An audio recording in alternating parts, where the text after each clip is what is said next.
This video is going to cover tagging calls in CallRail. That'll be done in the analytics section here under the activity. And the way that works, we've got calls tags set up already. You can create your own, as many as you want. You can assign them different colors. You can make them glow in the dark.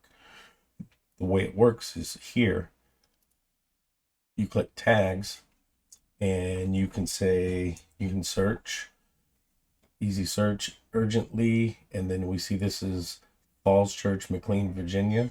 So that's going to get the urgently VA number, Virginia. It's got a tag. Same thing with that one. With this one here, we're going to tag this. This is the Agiro Clarksville number. So it says Agiro IPT Clarksville. We'll tag that. Look at some that are different. Now this one's going to be interesting. It's unanswered, and it's the Agiro Roadside Assist Tucson number. We have the Agiro RA Roadside Assist Tucson number.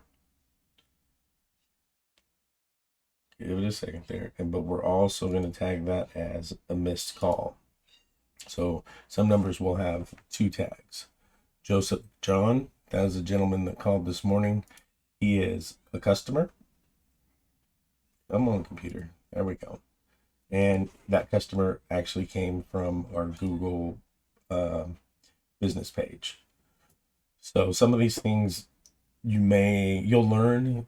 Some of them you may not know right off the bat. This here, Mr. Williams, is a call from a customer. You can see this Agiro automated one. We click in here. Agiro automated. There's going to be a tag that's very similar to what you see over here. Normally, if it's just a name like this, it's a customer. It's going to be kind of difficult for you to know when they're actually coming from Google My Business, but as long as you get customer in there, that's fine. And then if you have questions, we can, cover that later if you're doing this for your business. And you're just watching the video to see how this works. If you don't have a tag or you have a new number, you can create a new tag and you can say new tag and you click enter and it'll create the new tag. I'm not going to do that because I don't want any new tags in there. Another one that we'll go over too is, let me find one of the calls here. So we have unanswered calls, but we also have calls that were abandoned. What that means is that that call came in and before we could pick up the phone, it was hung up. Happens sometimes. It's Agiro IPT Clarksville. Come on, there you go. So in this section right here, when you're tagging calls, you're just going to go through and tag as many of them as you can. Like, okay, here's urgently, and you can type that to get there. It's urgently, it's enterprise, the number they call from for their enterprise calls. So we'll just slap that on there. This is the call that there isn't a tag for, and I know what this call was from, so I'm going to create one for it, show you how that works. Agro SIP. We'll just click enter, and we have a tag for it.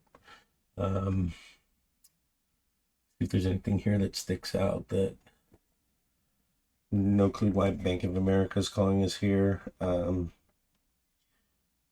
If there's a situation like that, maybe have a conversation with whoever's running this part of the business for you, or if you're working for me, just give me a call and we can kind of try to figure it out. But I don't really see anything else that stands out at this point. So that's how you tag calls.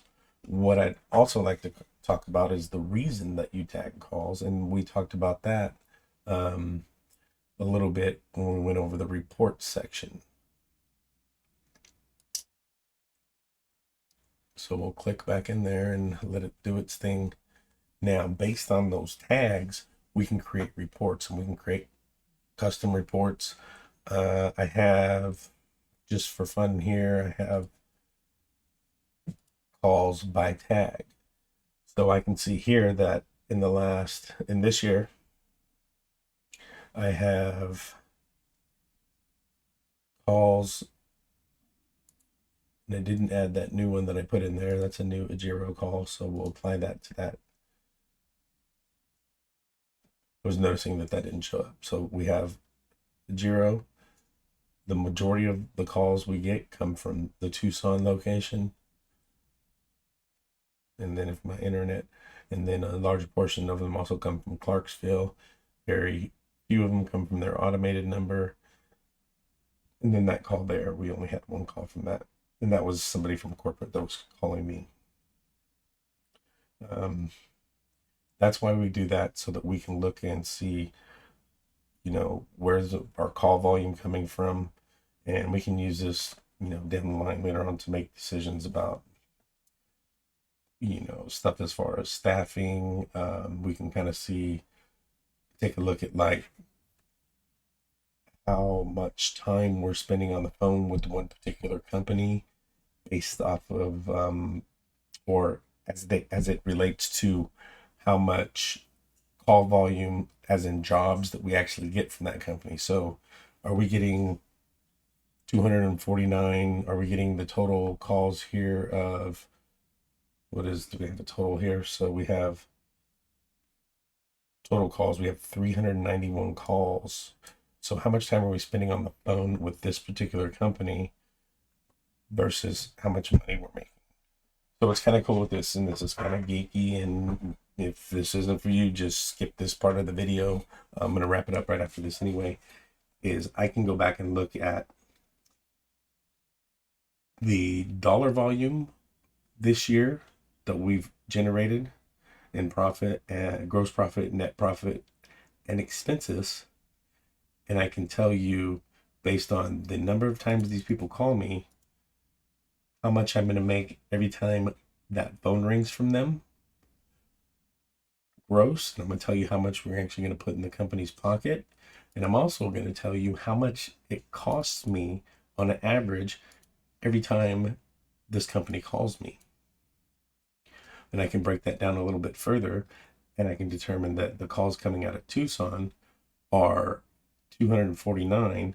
So that's going to be a certain percentage of my income from this company. And I can kind of say, okay, so that one actually is weighted a little bit higher because, or could be weighted a little bit lower. We just have to look at the numbers and see. But if you don't have the data, you don't have the numbers, then you can't make the decisions.